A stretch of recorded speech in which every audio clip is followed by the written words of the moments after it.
dan anaknya. Nah, kemudian dia berupaya mencari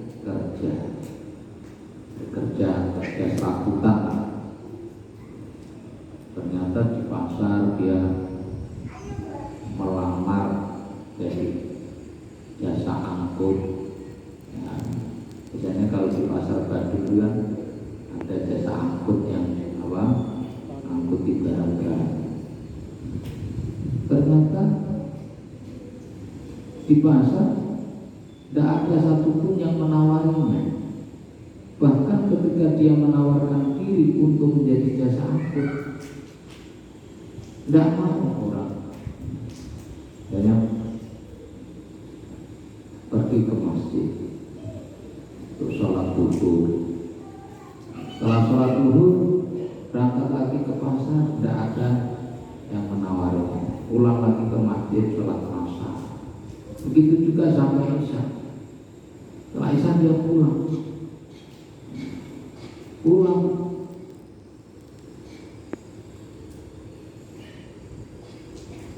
Diakan oleh istrinya, "Mana mas, gimana hasil kerjanya?"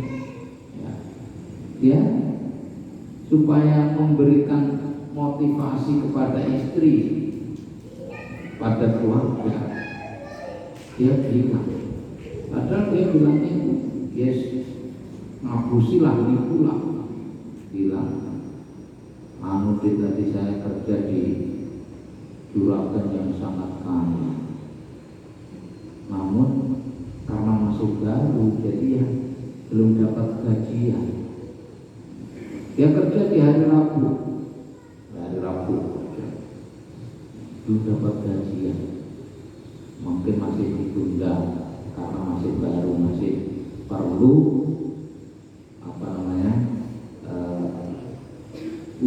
diuji atas ketekunan kerja saya. Ya sudah, istirahat, besok kerja lagi. Besoknya hari Kamis kerja mulai pagi setelah sholat subuh berangkat kerja. Tidak ada satupun orang yang nawari, sama dengan hari pertama. Yang tidak ada, adalah berangkat ke masjid sholat duha. Setelah sholat duha, berangkat lagi ke pasar menawarkan jasa, bahkan umpama sekarang itu, ya, langsir dan segalanya. Pokoknya tidak ada satupun yang mau sampai malam. Ya, akhirnya, ya, pokoknya setiap waktu dia pergi ke masjid sholat, berangkat lagi nggak ada yang nawarin, berangkat sholat sampai malam. Ya, dia pulang, bilang kepada istrinya, "Gimana mas, dapat gajian belum? Dong, masih 2 hari. Ya, mungkin besok mungkin. Ya, karena masih menguji saya atas keturunan saya kerja. Terus hari Kamis kerja sampai malam Jumat. Jadi hari Jumat pun juga demikian. Jumat pagi setelah sholat subuh berangkat ke pasar, tidak ada yang nawar. Dia pulang, ya, sudah putus asa karena sudah 3 hari. Ya Allah, gimana? Saya mau, dia bilang sambil menunggu Jumatan, dia bilang kepada Allah, "Ya Allah, terus alasan apa lagi kepada istri saya? Ini sudah 3 hari. Alasan apa lagi?" Sehingga istri saya masih percaya kepada saya kalau saya belum dapat gajian. Nah, ternyata Pak, tidak dengar-dengar ya, Jumatan, dia berupaya untuk cari kerja sampai sore juga tidak dapat, dan putus asa. Menjelang maghrib dia pulang, saya tak pulang. Kemudian sorbannya diisi dengan pasir, dia berangkat ke pantai, pasir. Ya, nanti kalau ditanya istri, tidak tahu apa isinya. Saya tidak tahu apa isinya. Pokoknya dikasih juragan kayak gini sudah. Ada itu dia tahu pasir sih. Nah, ternyata apa? Setelah nyampe di pintu, aroma rumah tangga ini luar biasa. Istrinya aroma masakannya luar biasa. Pokoknya ceria. Tahu istrinya ceria sudah di depan itu, akhirnya masuk, bungkusan itu tadi dibuang. Wah, karena sudah bau aroma masakan. Ya, oh ini berarti sudah istri saya dapat apa? Tunjangan BLT kan? Buang. Jika dibuang, istrinya tahu apa maksud dibuang. Sudah, sekarang masuk dulu. Apa itu bau masakannya sekali?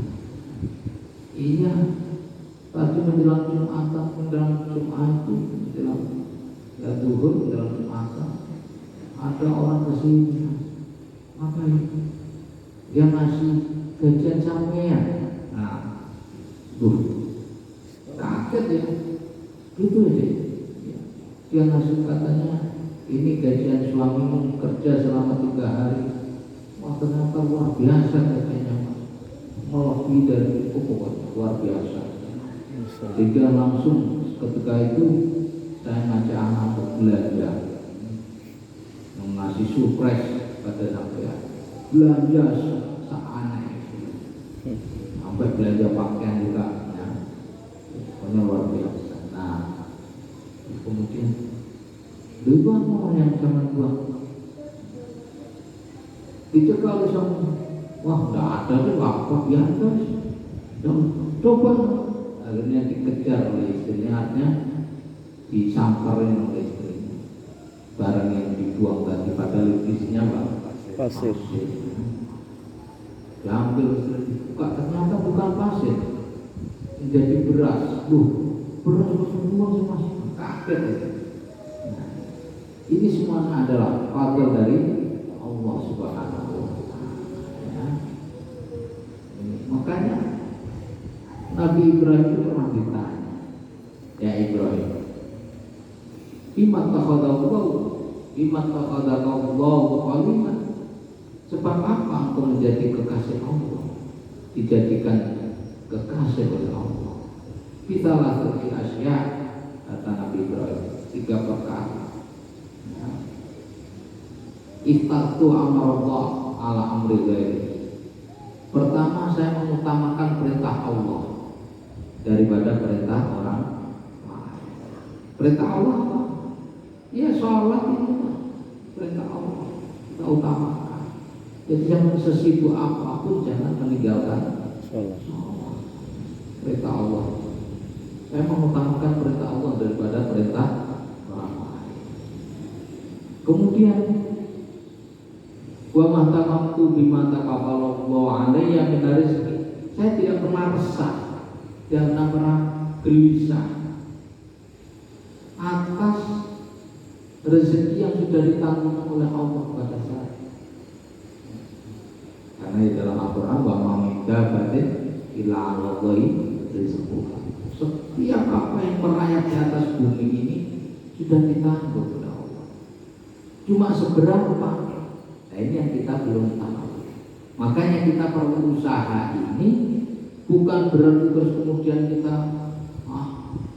kalau memang Allah kasih rezeki tidak usah datang sendiri, bukan begitu. Usaha ini adalah mengambil rezeki yang telah dicanangkan Allah. Ya sama dengan dikasih hidangan minuman ini. Kalau memang Allah mengendaki kita langsung masuk sendiri, ya bisa-bisa gelas-gelas sih masuk. Kita ngambil rezeki yang sudah disiapkan, cuma bedanya dengan minuman itu adalah saya juga ada minta datang sendiri kan. Nah, ini rezeki yang ditanggungan Allah. Ya kita memohon. Wa ma taqaitu wa ma tamasyaitu illa billah. Saya tidak pernah makan pagi, makan sore, makan malam kecuali dengan tamu. Ini Nabi Ibrahim dijadikan kekasih itu pertama mengutamakan perintah Allah, kedua tidak perlu resah, tidak perlu gelisah terhadap rezeki. Ya, kita wajib bekerja, wajib memohon, Allah yang menentukan. Jadi kerjasama itu bukan suatu kepastian rezeki yang dengan harapan belum tentu. Taman kerja mulai pagi sampai malam kadang nggak dapat apa-apa. Ya. Kadang nggak perlu keluar rumah, tahu-tahu datang sendiri, macam-macam. Yang ketiga, Nabi Ibrahim itu dermawan, sosial. Tidak pernah makan kecuali bersama dengan tamu. Kalau kita tidak pernah makan kalau bersama tamu. Ya, ini bedanya. Kita bareng tamu gak belum makan. Ayo, sampai punya rencana makan-makan dengan keluarga. Gara-gara ada tamu gak jadi ya. Besok itu saya tamu. Gitu. Enggak kok tamunya diajak makan-makan, diajak jalan-jalan, tapi menggagalkan makan-makan gara-gara ada tamu. Ini bedanya kita dengan Ibrahim. Ya. Nah, sampai Nabi Ibrahim ini sosialnya tinggi. Makanya menurut sebagian riwayat bahwa beliau kepingin sedekah kepada umat baginda Rasulullah Sallallahu Alaihi Wasallam. Meminta kepada Allah, ya Allah, berilah kamu kesempatan untuk bisa bersedekah dengan umat kepada umatnya Muhammad Sallallahu Alaihi Wasallam. Akhirnya Nabi Ibrahim dikasih segenggam garam untuk dilemparkan di lautan. Waktu itu lautan belum asin ya. Bagian dilemparkan ke gunung. Sehingga jadi daratan pun di gunung pun kalau tanahnya itu tanah ceket, itu tahu ceket ya, pokoknya yang apa ulet itu ya airnya asin. Nah ini makanya garam itu termasuk, garam itu adalah simbol sedekahnya Nabi Ibrahim kepada umat Rasulullah Sallallahu Alaihi Wasallam. Hanya saya diajarin oleh guru saya, karena kepengen enak masakan, utamakan garam dulu. Yang dimasukkan dalam apa itu? Wali. Cobek gitu ya, apa namanya? Yang untuk menumbuk bumbu Jawa, itu garam dulu baru yang lain. Karena itu mengutamakan sedekahnya Nabi Ibrahim. Nah,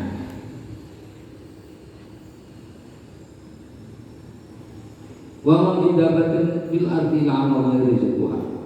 Lan ora ono saking gremet fil ardi kang tetep ing dalam bumi ila Allah kejaba iku ing atase Gusti Allah rizquha utawi rezekine dapat. Tiap apapun yang rakyat di atas bumi ini sudah ditanggung. Kama ja'ul khabar alika keterangan kang mengkopo ma fil khabar yang dalam hadis Allah Ta'ala setuhune Allah Ta'ala khalaqa iku nyiptake sapa Allah Ta'ala ing manuk akhdara kang ijo fil awai ing dalem awang-awang wa ja'ala dhariran wa tatabani kan apa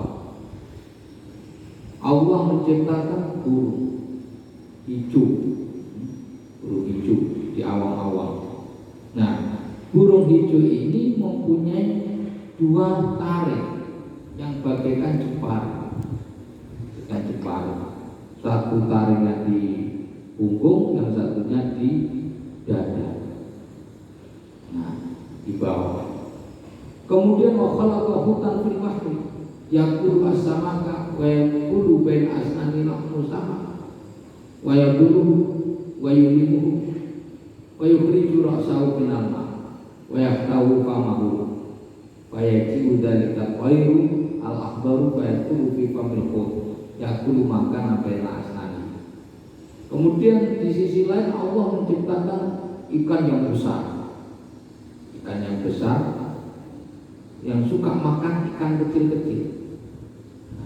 Ikan besar yang suka makan ikan kecil-kecil itu kayak ikan apa? Ikan paus ya, gitu kan. Ikan besar yang suka makan ikan kecil-kecil. Suatu saat makan ikan kecil, kemudian salah satu dari ikan kecil ini nyelempit berada di sela-sela giginya, nyelilit lah, ya apa selilitan. Emang tahu selilitan? Enggak tahu, banyak enggak tahu jangan, enggak tahu panganannya. Oh tadi tahu paling tahu biasanya. Nah, ikan besar ini makan ikan kecil. Ada salah satu ikan kecil yang nyelilit, ya, sehingga merasa risih tidak bisa dikeluarkan. Karena tidak bisa dikeluarkan, akhirnya ikan besar ini memunculkan kepalanya ke permukaan laut. Ketika ikan besar ini menampakkan kepalanya di permukaan laut, akhirnya burung yang hijau tadi, burung yang punya taring dua, bawah dan atas, ini masuk ke dalam karena kan mangap membuka mulutnya. Ikan besar itu membuka mulutnya. Kamu buka mulutnya, akhirnya burung yang di awan tadi masuk ke dalam mulut ikan itu. Ikan ini mau apa? Mau menempukkan mulutnya. Ini tidak bisa, karena apa? Karena taring daripada burung ini apa? Satu nancap ke atas, yang satunya nancap ke bawah, sehingga tidak bisa, tinggal hanya membuka mulutnya terus sampai burung ini makan ikan-ikan kecil yang ada di sela-sela gigitan.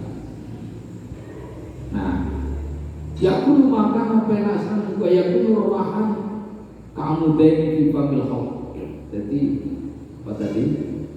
Taringnya tadi, ya, yang licik itu yang ada di punggung dan ada di dadanya ini membuka sehingga mulut ikan tidak bisa menutup, sehingga tidak bisa makan burung yang ada di mulut ikan tadi. Sampai matuki daripada ikan kecil-kecil yang ada di sela-sela gigi ikan laut. Nah, falama fanil lahmu mimbain asani yatiru fil hawa. Maka ketika burung ini sudah menghabiskan apa ikan-ikan kecil yang ada di sela-sela mulut ikan besar tadi, baru dia terbang ke awan-awan, ke awan,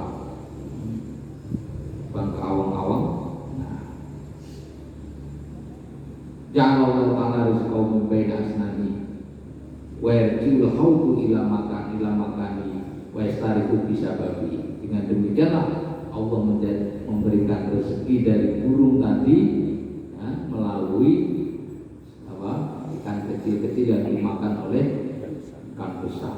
Kemudian ikan besar yang asalnya merasa resah, ya, gara-gara selilit tadi, gara-gara ikan kecil-kecil yang ada sela-sela gigi, karena sudah habis akhirnya bisa menjadi gerah. Dan banyak lagi.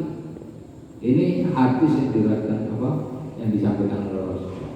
Nah, kalau kita mau mengamati sekitar kita juga banyak. Ya, Aman pernah dengar ceritanya apa itu entus, dalam entus itu apa? Dia cerita bahwa semua rezeki itu yang ngatur Allah. Contohkan Cecek, tahu cecek? Cecek. Cecek ini makanannya cecek adalah nyamuk. Ya, ceceknya tidak bisa terbang. Nyamuknya yang jadi mangsanya malah bisa terbang. Gitu aja, makanya cuma dengan apa? Lidahnya yang kecil aja, melarat enggak. Nah, ini kan tidak masuk akal. Tapi ternyata sekalipun nyamuk yang menjadi mangsanya cecek bisa terbang karena itu rezeki dari Allah, ya tetap dia bisa memakan. Inilah, ini rezeki dari Allah. Wa fi ayatul Ibrahim bin Adham wa kana sababu taubati annahu kana yawman minal ayyam kharaja ila Shu'aib wa nazala manzilan wa basata safara liyakula ta'ama wa bainama huwa kadzalika ja'ala urabun wa akhadha min safara khubzan bimin qari bimin qari wa qara fil hawa. Ibrahim bin Adham ini anak seorang raja. Anak seorang raja itu kaya raya. Dan kesukaannya dia sama dengan presiden-presiden zaman dulu. Kesukaan raja, presiden zaman dulu itu kesukaannya adalah berburu. Berburu. Ibrahim